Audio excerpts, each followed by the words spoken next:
Welcome করছি জাগরণ sports desk থেকে। সঙ্গে আছে আমি মাসুম রেজা। আজকে দুটি গুরুত্বপূর্ণ এজেন্ডা নিয়ে আপনাদের সাথে কথা বলতে চাই। প্রথম এজেন্ডাটি, বাংলাদেশে ব্যাটিং কনসালটেন্ট আসলে কোথায়? এতদিন যাবৎ একজন প্রপার ব্যাটিং কনসালটেন্ট কেন নিয়োগ করা হচ্ছে না? আমার প্রশ্ন নাম্বার 1। এবং আমার প্রশ্ন নাম্বার 2, আসলে বিসিবিতে এই যে নতুন ইলেকশন গত 15-20 দিন যাবৎ চলমান আছে, এই নির্বাচন নিয়ে এত হাইপ, আসলে বিসিবিতে কি মধু আছে? আমার প্রশ্ন জায়গাটি হচ্ছে, বিসিবিতে কি মধু আছে যে মানুষের এত আগ্রহের জায়গা কেন বিসিবিতে? পৃথিবীর ইতিহাসে আমাদের দেশই মনে হয় একমাত্র দেশ যেখানে ক্রিকেটের চাইতে ক্রিকেটের বাইরের আনুষঙ্গিক বিষয়বস্তুগুলো নিয়ে একটু বেশি আলোচনা করা হয়। আসলে প্রত্যেকটা ক্ষেত্রে আমরা দেখেছি ক্ষমতার একটা যে অপব্যবহার, ক্ষমতার একটা যে মানুষের লালসা, সেই এই ঘটনাটা মূলত আমাদের এই বাংলাদেশে বেশি ঘটে। আমরা প্রত্যন্তভাবে লক্ষ্য করি যে পুরোপুরি সিস্টেম ব্যবস্থাপনাটাই আমাদের, রাজনৈতিক থেকে শুরু করে সব জায়গাতেই এই ক্ষমতাটা মানুষকে আসলে তার মোহ মায়া থেকে অনেকটা দূরে নিয়ে চলে গেছে। আমরা যদি বেশ কিছুদিন থেকেই বাংলাদেশ ক্রিকেট বোর্ডের দিকে একটু লক্ষ্য করি, বাংলাদেশ ক্রিকেট বোর্ডে ক্রিকেটের যে বিষয়বস্তুগুলো সেগুলো নিয়ে আলোচনা করার চাইতে ক্রিকেটের বাইরের বিষয়বস্তুগুলো নিয়ে অপেক্ষাকৃত একটু বেশি আলোচনা চলছে, যেটা বাংলাদেশ ক্রিকেটের জন্য খুবই ক্ষতিকর আমার মনে হয়। আমরা যদি গত 6-7 মাস যাবৎ বাংলাদেশ ক্রিকেট বোর্ডের দিকে একটু তাকাই, তাহলে আমরা স্পষ্টভাবে প্রতীয়মান হতে পারি এই যে একটা বিশৃঙ্খল পরিস্থিতির মধ্য দিয়ে বাংলাদেশ ক্রিকেট যাচ্ছে। আমরা যদি দেখি যে গণঅভ্যুত্থানের পর থেকেই বাংলাদেশ ক্রিকেটে ফারুক আহমেদকে নিয়ে একটা প্রত্যাশা ছিল মানুষের, তিনি সেই প্রত্যাশাটা পূরণ করতে পারে নাই। প্রত্যাশা পূরণ না হওয়ার ফলে আবার আসলেন আমিনুল ইসলাম বুলবুল। তিনি তার বেসিক জ্ঞান দিয়ে আসলে ক্রিকেটের অনেক উন্নয়ন করার চেষ্টা করছেন এবং করেছেনও, যথেষ্ট করেছেন। কিন্তু আমার প্রশ্নের জায়গাটি সেটি না। আমার প্রশ্নের জায়গাটি হচ্ছে যে তামিম ইকবাল ইস্যুটা আসছে আমাদের সামনে। তামিম ইকবাল বিসিবিতে প্রেসিডেন্ট হওয়ার জন্য তিনি চেষ্টা করেছিলেন, শেষ পর্যন্ত গতকালকে তিনি মনোনয়ন প্রত্যাহার করে নিয়েছেন। এখন প্রশ্নের জায়গাটা হচ্ছে যে আসলেই বিসিবিতে কোন মধুটা আছে যে সবাই পান করতে চান? পৃথিবীর অন্যান্য জায়গাগুলোতে যদি আমরা দেখি, আমরা এই পার্শ্ববর্তী দেশ ইন্ডিয়া কিংবা অস্ট্রেলিয়া, নিউজিল্যান্ডের কথা যদি আমি আপনাদের উল্লেখ করতে চাই, যে এখানে আসলে বিসিবির প্রধান কে হচ্ছেন, বিসিবির সভাপতি কে হচ্ছেন, এগুলো প্রকৃতপক্ষে ম্যাটার করে না।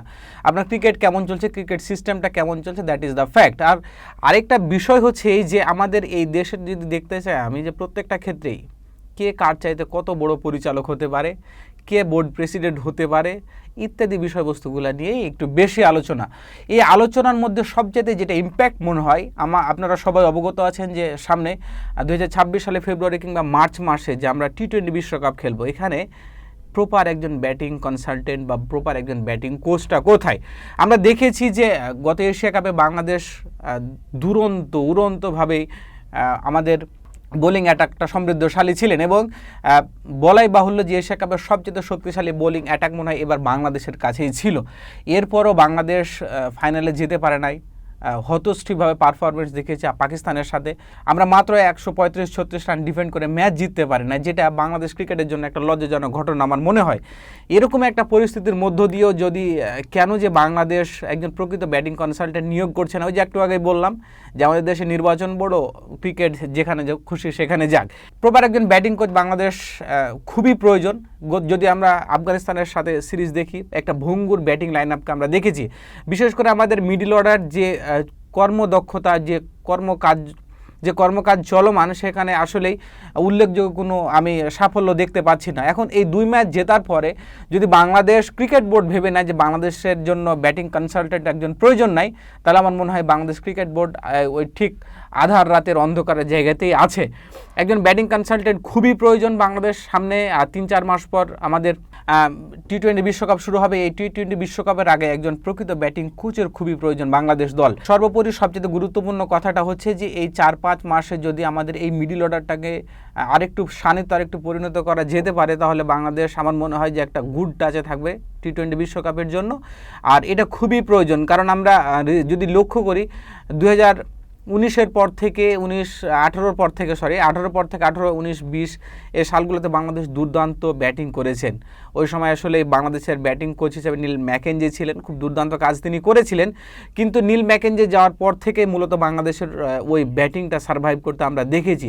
সুতরাং একজন ব্যাটিং কোচ কী পরিমাণ ইম্প্যাক্ট ফেলতে পারে দলে, সেটা আমরা দৃশ্যমান। আমরা সকল ক্ষেত্রে দেখেছি বাংলাদেশের ব্যাটারদের এখানে সারভাইভ করতে, এবং এই ভঙ্গুর মিডল অর্ডার ব্যাটিং নিয়ে আসলেই টি-20 বিশ্বকাপে আপনি ভালো কিছু করতে পারবেন না।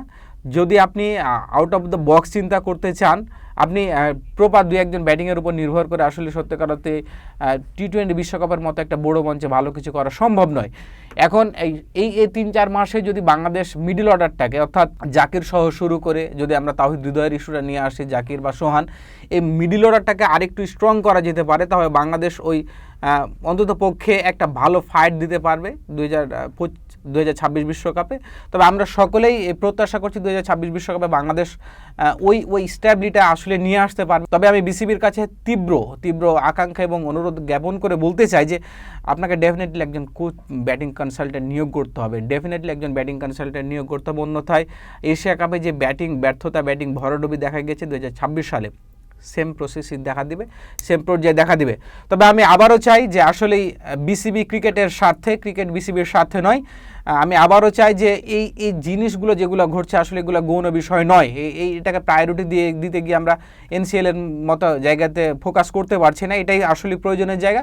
আমি চাইবো যে দ্রুত নির্বাচনটা শেষ হয়ে একটা বোর্ড গঠন হয়ে বাংলাদেশ ক্রিকেটের দিকে আরেকটু ভালোভাবে পর্যবেক্ষণ করতে, এবং সবচেয়ে গুরুত্বপূর্ণ কথা যে একজন ব্যাটিং কনসালটেন্ট নিয়োগ করতে। পরবর্তী ভিডিও দেখার আমন্ত্রণ জানিয়ে এখানে বিদায় নিচ্ছি। ততক্ষণ পর্যন্ত সকলে ভালো থাকবেন, সুন্দর থাকবেন, সুস্থ থাকবেন।